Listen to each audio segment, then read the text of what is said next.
Welcome back. Well, there is no one body that is responsible for policing the internet, so the job of weeding out child pornography online falls in part to internet service providers, as well as companies that run search engines. Companies like Yahoo and AOL have parental controls that users can activate. The controls determine who children can communicate with. Both Yahoo and Google have faced lawsuits relating to child pornography, and both companies say they cooperate with law enforcement agencies to fight it. Well, Google says it prohibits child pornography in its products, removes such content when it finds it, and reports cases to the authorities. And last year, 5 major US internet service providers pledged money to develop tools to prevent the distribution of child pornography. Well, let's welcome back our guest once again. In London, Michelle Elliott, a psychologist and founder of the children's charity Kidscape. And in Birmingham, Dennis Smith, a sex, crime and child protection consultant with RWA Child Protection Services. If I could start once again with Michelle in London. Do you think the real battle to protect children starts before they even really get online? Oh, absolutely, because children are very vulnerable and they feel that they're invincible, and before they even get online as consumers to actually look what's going on out there, parents need to be able to give them information about the dangers that are lurking on the internet. The internet is a wonderful, wonderful tool, but there are chat rooms, there are paedophiles, there are predatory people out there. And do you think parents are giving it the sort of attention that it should receive relative to other dangers in the world? No, I think parents are really very afraid that their children are going to be abducted and murdered by a stranger, which is a very, very rare event in the UK. In England, there are about 7 children a year out of 11 million. But parents, I don't think, are as aware of the dangers lurking in the bedroom where their child is on the internet. Why? What's the reason for that? Because parents do not understand technology as well as their children do. And when the children are in their bedrooms and you are not supervising them, you've got somebody online who's pretending to be another 12-year-old kid. And actually, it's a 40-year-old pedophile who is trying to get your child to do something on a webcam.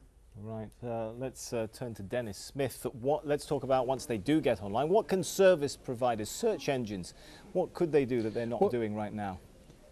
Well, of course, before I go to that, I just want to add to what Michelle was saying. Then I think lots of parents seem to adopt the attitude, like with many other things, that it's someone else's child that's going to be involved in this, not theirs. I mean, there's no substitute for good parenting and awareness. Our professional colleague from the National Children's Homes has gone as far as suggesting that some things that could be done at the purchase and sale of personal computers before parents are allowed to buy. I know this sounds a bit like the nanny state, but certainly that there should be perhaps lessons and a tutor available for those parents. Let's shift over and talk a little bit about internet service providers, not in substitute, but in addition to the good parenting. What can they do? Well, as I was saying, our colleague in NCH, who's involved in lots of this internet child pornography, has suggested that the ISPs, I think there's some legislation on the books in the UK certainly, that they're given until December this year to actually tighten up their act, the ISPs in the UK. I don't know any more about it than that, but certainly there's something going on in order to get the ISPs in line. All right. Michelle, do you think jail sentences, do they really discourage predators from being involved in these sorts of rings? I think that the predators feel quite like they can outrun anybody who tries to get them. They encrypt things. They think they're very, very clever. I'm not sure that certainly the current jail sentences don't deter anyone.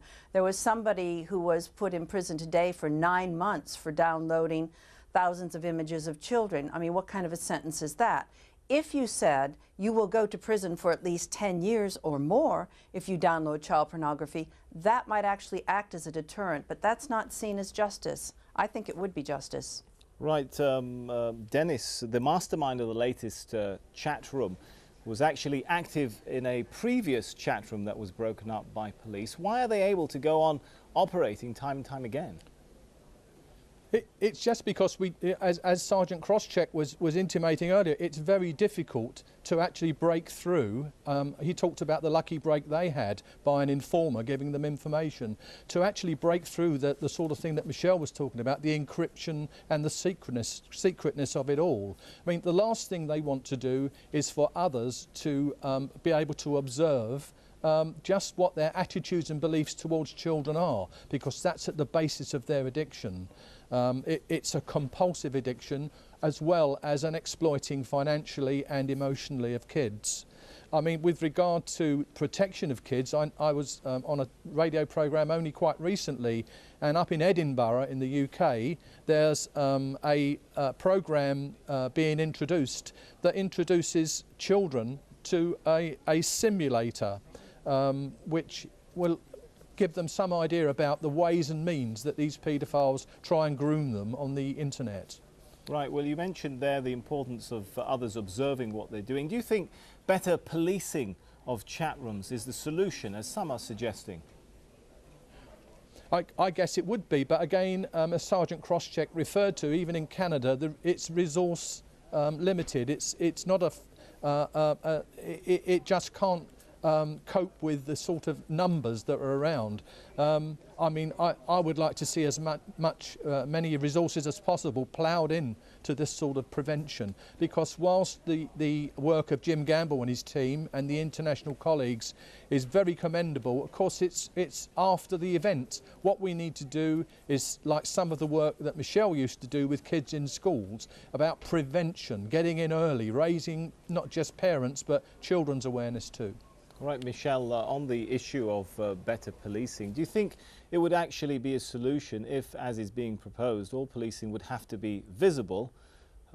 If you were a predator, surely you just think to yourself, I'll just check first and see if there is a policeman in the chat room. If not, I'll go on. Yeah, I think the better policing would be good. I think that what happens now is that the minute somebody gets caught, they just close down and they pop up somewhere else. And I think if we give children information in school, Kidscape, our charity, does go into school, does give children information about this, and does give parents information about this. So we need the policing, we need the prevention, and I think we also need the Google and others to be able to make this a priority. After all, I understand that one of the, I think it is Google, has been forbidden by China to have a certain server come into its country, and they've been able to do that. It might have been Microsoft, might have been Google, I'm not sure who.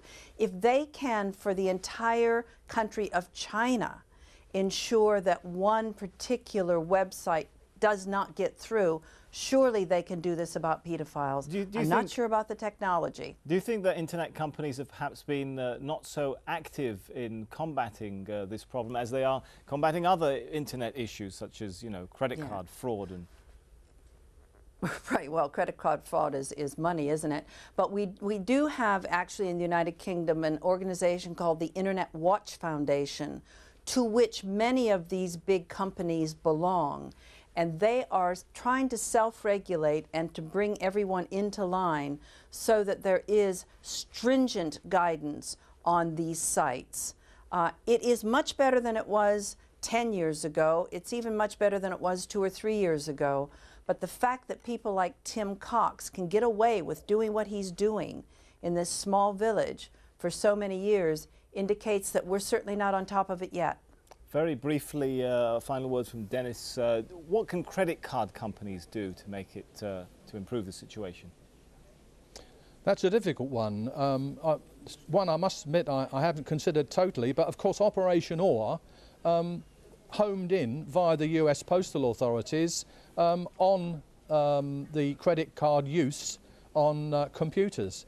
I can't see any reason why that couldn't be looked at and investigated even more to see what the credit card owners themselves can do with regard to the technology of that. But I can't pretend that I'd understand how it would operate. I'd just like to say one thing about what children's parents can do. I'm aware of, in recent months, and it was published in some of the popular press, that there's all sorts of anti-grooming software available.